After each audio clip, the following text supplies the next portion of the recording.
Quais são os casos que mais aí te chamaram a atenção em relação a corpos estranhos? Acho que todo mundo tem uma história com isso, né? Conhece, ouviu falar. Mas quais, digamos assim, juridicamente, quais os casos que tomaram maior notoriedade, assim, em relação a corpos estranhos em alimentos? Bom, posso dizer para ti, o que eu mais vi nesse tempo de pesquisa foram insetos em vasilhames de refrigerantes. Isso foi o que eu mais vi. Só que também tem questões inusitadas, né? Por exemplo, o que é inusitado?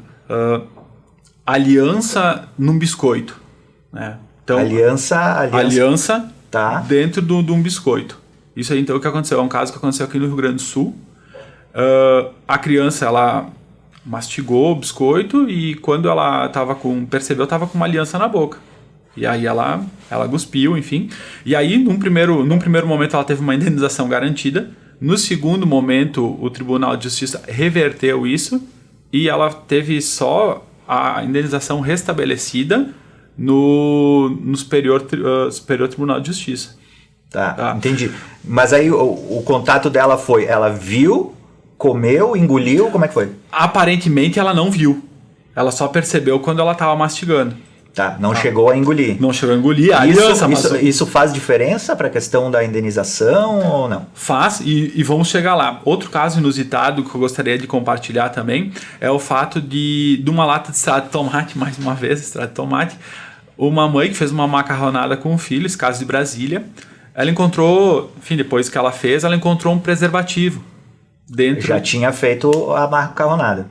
Sim, depois que o filho ingeriu, enfim, o produto ali, o molho, ela percebeu que tinha um preservativo.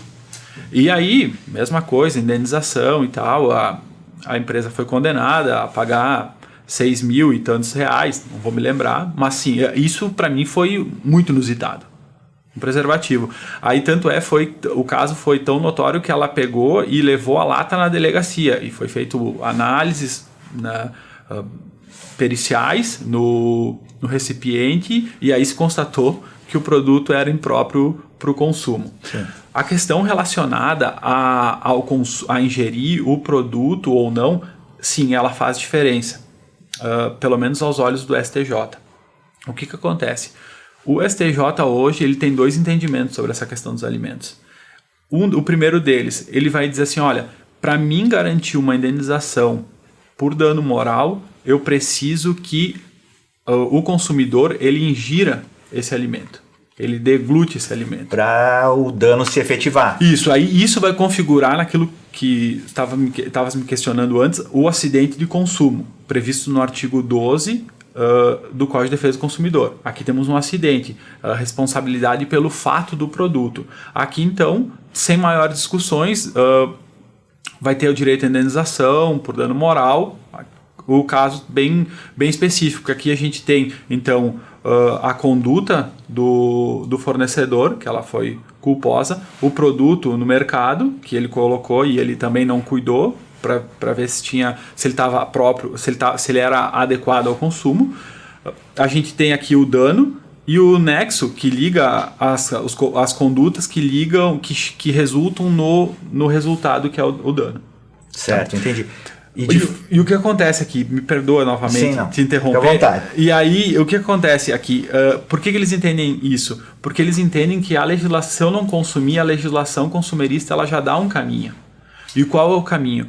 Quando eu adquiro um produto e percebo que ele é impróprio para o consumo, eu volto no comerciante e faço ele cumprir o que estabelece o artigo 18, parágrafo 1º, qual seja a devolução do valor, a troca do produto por outro, ou o consumidor fica com o produto e tem um abatimento proporcional. Sim, isso é possível.